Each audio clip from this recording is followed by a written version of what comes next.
Well, I'm glad you said that. So, Paul, I'll let you explain what will happen over on next week and give out the...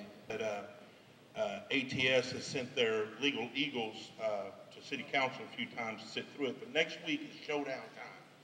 Next week, we're going to go to City Council during sound off, and we're going to ask the mayor to shut off the cameras.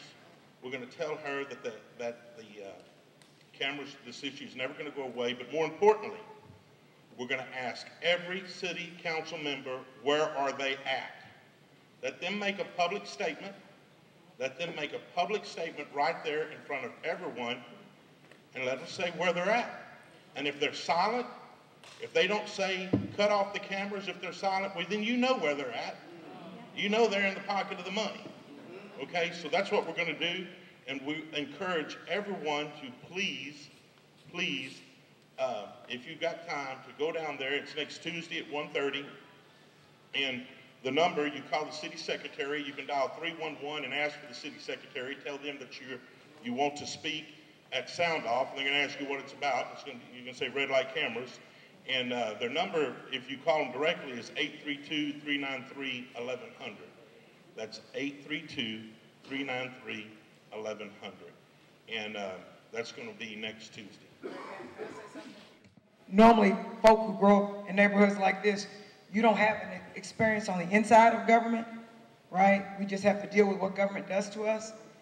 It is my experience that when people have organized to come down, they're going to make sure that they have just as many people to come down and speak in favor. I see some historic district designation people here. They can tell you about that. So you want to go down there and just speak the truth. I will also tell you, you have until 30 minutes before public session to sign up. So if everyone calls at 1:30 or something, you're not going to be on there. We are notorious for accidentally leaving off people who are going to say stuff that we don't want to hear. So all I'm saying is to do it. I mean, what is. So you can start signing up actually now for next week. But the latest you can sign up is at 1:30. I'm just saying, if you wait till the last minute, you might not get on the list. All right? I'm Lee Nguyen, and I'm not running for the mayor, but I come here to support no red light camera. Let's share my view. In 2008, the majority of the voters say no to red light camera. That's the democracy process. That's the voting, the voice of American citizens, and that's the determinations, the choice of the driver. We should respect that. Because I have been election clerk for 25 years, and I have been the public school volunteer. I value the majority in the democracies. That means we have to respect the choice, the value of the democracies, the decision of the voter. And for any reason, we turn on the camera against the voter. We are not trying to process the democracy in the United States of America. I believe now in Washington, D.C., they don't come up with the solution for deficits, for the debt ceilings, or for the spending limit. But I believe in this room, in the next few months, few years, we will have the camera turn off again. Thank you. Regardless of what you've heard, the judge's order did not order those cameras to be turned off. The judge's order, I'm going to say it one more again, that's Ebonics. The judge's order did not say that we had to turn the cameras on. Likewise, the judge's order did not say to expand, in other words, put out more cameras. This was a decision made by somebody, and it wasn't me. So you need to ask us. What Mr. Kubar said is so true. When you allow we elected people to remain silent, you deserve whatever you get when we vote on stuff. You deserve whatever you get if you allow us to be silent on issues. Make us pick a side so that at a minimum, you know where we stand. So when you decide to go do whatever it is you do in November, you can make an informed decision. Thank you. That the media said that he burglarized several buildings and a home, which we have no addresses to, and that he ran and he collapsed of a heat stroke. But we have eyewitnesses that saw him hit by a vehicle several times. And when they got so far down the street that they couldn't see the rest of what happened to him. And the media just vaguely put out that he ran and he collapsed. So after talking with the investigator, which concerns me about the Houston Police Department, is that I've spoken with the investigator on my brother's case. Not one time did he show any remorse. Not one time did he act as if he wanted to push forward this case. There is video on the premises that my brother's van was vandalized. All of his windows, which we have pictures, his van was vandalized before those guys chased him down, hit him with a truck several times, and possibly beat him. Now, I've talked to the Houston Forensic Office. I've spoken with the investigator. He's given me a very hard time. He's given me the inclination that he really don't want to do anything about it. So they also told us that he had no bruises on his body. But when he got to the funeral home, he's bruised up very bad. And we have pictures of that as well. His clothes are missing. I've talked to the forensic office. I've talked to the police department. No one can find his clothes, neither can they find his wallet. And not only that, I've spoken with them several times, and they've given me the runaround about the autopsy and things like that. One week, the young lady told me, oh, he didn't have any bruises, but the next week when I kind of, got on her about what we had talked about, she said, oh, he may have had some, and I may not notice because of the coloration of his skin. So we feel like it's no cooperation, and they just put out a fabricated story that he ran and collapsed when indeed we feel like you have eyewitnesses. And the investigator didn't even want to talk to them at first until I pushed the issue.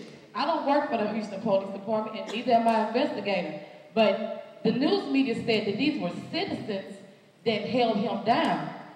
But you have eyewitnesses say that he was hit several times. This was a very, very bad blow to my family. My brother was laid off of work, and for whatever reason happened that day, I don't know, but he had kids.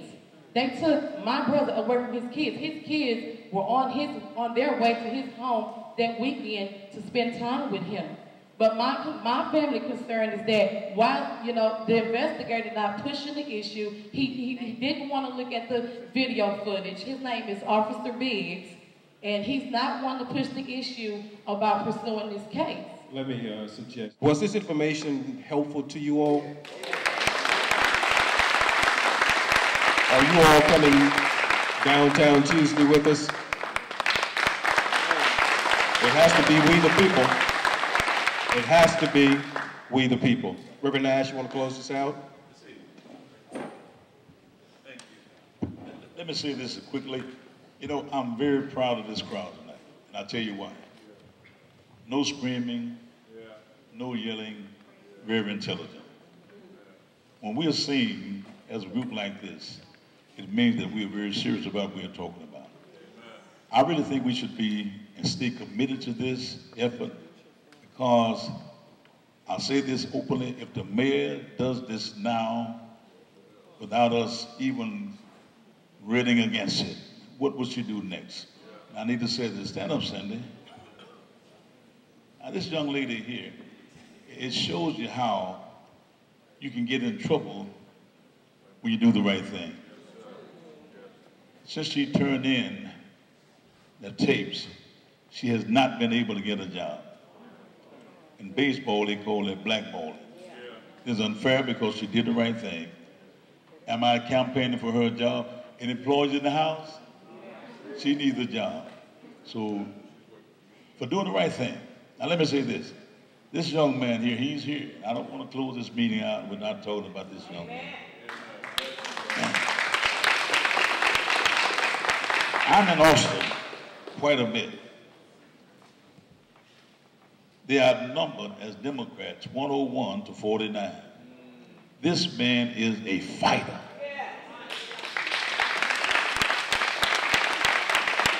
He's bold, and I might say a little arrogant. And we need that.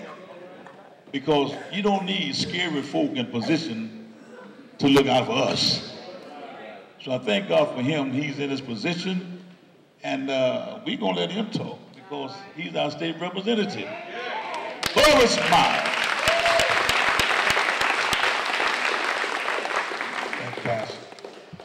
Good evening, family. I said good evening, family. Once again, it's good to see all of you. Pastor Nash, I want to thank you for bringing us all together, you and Ron, on a very important issue. To my fellow sister in the fight, Jolanda Jones, we can't stay in a room together because we're so competitive, we're always fighting each other.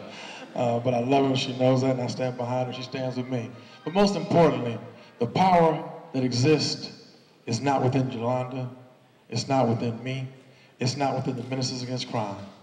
The power that exists is in you. You have the power to change things. I can only do what I do at state level because of you.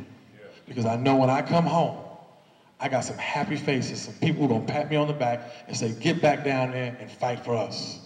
That encourages us. Jolanda can only do what she does at City Council because she knows that she stands on your shoulders. No matter what the issue is, no matter what the issue is, long as we know we got the support of our people, I can guarantee you we will be in the fight. Keep the faith, and I love you all. Thank you.